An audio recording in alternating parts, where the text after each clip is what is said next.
Hey guys, আশা করি আপনারা সবাই ভালো আছেন। আমি আছি এই যে পাথারের মধ্যে। আজকে গল্প একটা হবো। তে আজকের গল্পটা হলো এই যে কম বয়সত যে বিয়ে করে মানে বাল্য বিবাহ, ওরেক নিয়ে আর কি। তে আমারে ধরে গেলে গাঁও সম্বন্ধত মানে ভাই ভাগার জি হয় আর কি, কিছুগুলো দিয়ে একটা পার্টনারও আছে। তো ওই পার্টনারের বাপ আমার বারাত আসি কয় বলে, বাবা আঙ্গে বাবা দে বিয়ে করবে চাইবেনছি, বয়সে হয় নাই, কয়টা বয়স হয়েছে তাতে বিয়ে করবে চায়, এগুলা বুঝেস তো। মানে আমি ভাবলাম বলে হবো, যদি মানে বুঝ মানে তাহলে দুই এক কথা কোয়া যাব। তে ওই বলি মানে বুঝে চাইলাম আর কি, মানে আমি মুরব্বী আইছে। পরে পাটনা তো দিনের মধ্যে একবার হইলো দেহা হয়। পরে দিনের মধ্যে এক টাইম দেহা পাইলাম, দেহা পাওয়ার পরে মানে গল্পে গল্পে কথা উঠলো বলে, কি রে তুই বলে বিয়ে করবে চাস, তোর না বয়সে হয় নাই। ওই ফির আমাকে কয় বলে, হেই চিংড়িটা তার মানে দেহি থুসি না, এখন আমি যদি মানে টাইম মতে যদি ফিরি মানুষ দিয়ে না পাঠাই, বিয়েটা না করি, তাহলে ফিরে অন্যজনে যদি ঘটক দিয়ে ফিরি বিয়েটা করি ফেলায়, তখন না মানে আমার সোনার মানা ফিরে হারে ফেলাম।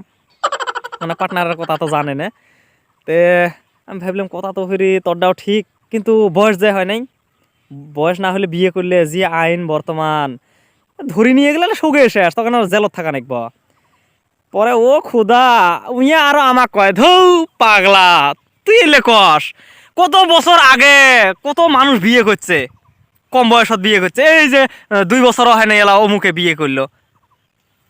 মানে আমাহে আরো বুঝে কিছু হবে না, হইলে আইন পাস হইলে কিছুই নয়, এত বছর থেকে আইন পাস হয়েছে, এলা কোনো ধরাধরি বাজে নেই, যে আমি বিয়ে করবো এই যে ধরাধরি বাজবো না।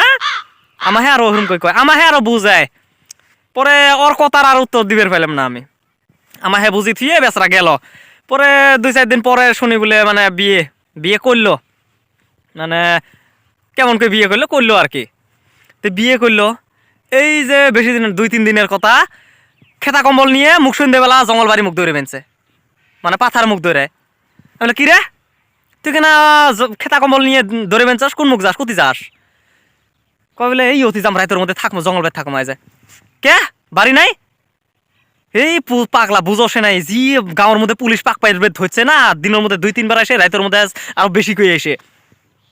আচ্ছা রাইতত পুলিশ আইসে, দিনত পুলিশ আইসে আইসে, ওরা কি পুলিশ কিসের জন্য আইসে? পুলিশের জ্বালা, মানুষের জ্বালা, তোর কি হয়েছে? কই ইয়া আল্লাহ, তুই এলা কবিরে পাস না, জেলে কম বয়সত বিয়ে করছে না, ওইলে যে ধরা ধরি পাইছে, তখন হ্যাঁ কুতি নিয়ে যা থুবেনছে ধরি ধরি, আর যে ডাং ডাঙায় রে বাবা, এই ঠান্ডা দিনত পিছারে যে ডাং একবার এই যে প্লাস্টিকের পাইপ দিয়ে ডাঙায়, আমাকে প্লাস্টিকের পাইপ দিয়ে ডাঙায়, এখন ফিরে খুব মানে ভয় ধরছে না। হ্যাঁ তখন যে বুঝেলো, তখন যে আমি বুঝেলাম, তোর বাপ বুঝেলো, কত চাচারা বুঝেলো, জেডরা বুঝেলো, তখন যে শুনলি না, এখন কেমন ঠেকে? ওই ছাগল এখন কেমন ঠেকে? মানুষের জঙ্গল বাড়ি, জাংলে বাড়ি, বাগান বাড়ি পহরা দিবার এখন কেমন ঠেকে? তখন যদি গার্জেনের দূরে কথা শুনলি হয়, আজ আর এই যে নিন হারাম করি মানে জঙ্গল বাড়ি তক থাকা নাগে। হ্যাঁ তোর জন্য তুই জঙ্গল বেদ থাকস থাকস, তোর জন্য তোর এই যে বুড়ে বাপে জঙ্গল বেদ থাকা নাগে, চাচাকে হর জঙ্গল বেদ থাকা নাগে, সব সাথে সাথে মানে বাড়ির মধ্যে খাই নিন বেরের পায় না। হ্যাঁ ওই জন্য কই গার্জিয়ানে যখন জেডে কয় মানে অলপ বুঝার চেষ্টা করিও, বুঝছেন? অলপ এগুলা বুঝার চেষ্টা করিও, মানে জেডে ডিসিশন নেও, জেডে কাম করো, গার্জিয়ানের ঠাই অলপ শুনিও পুষিও, তারপরে যদি করেন আর কি অলপ ভালো পরামর্শ নিয়ে তারপরে একটা কাম করিও, নাহলে মানে করি পস্তে লাভ নাই, বুঝেন নাই? এই যে আজকে বর্তমান জেডে কন্ডিশন চলি আছে, মানে যেটা এই যে বাল্য বিবাহের জন্য যেটা ধরাধরি বাজি আছে, মানে কিছুগুলো ছাওয়া পোয়া বড় হয়েছে, কিছুগুলো প্রেগনেন্সি, মানে আর কয় চলে না, কিছুগুলো তো বিয়ে ছাওয়া পোয়াও বিয়ে করাইছে গো। ওই মানুষগুলো যদি বর্তমান যদি ধরে নিয়ে যায়, বর্তমান যদি জেলত হয়, তাহলে ওই পরিয়ালগুলোর মানে পরিয়ালগুলোর দশাটা কি হবো?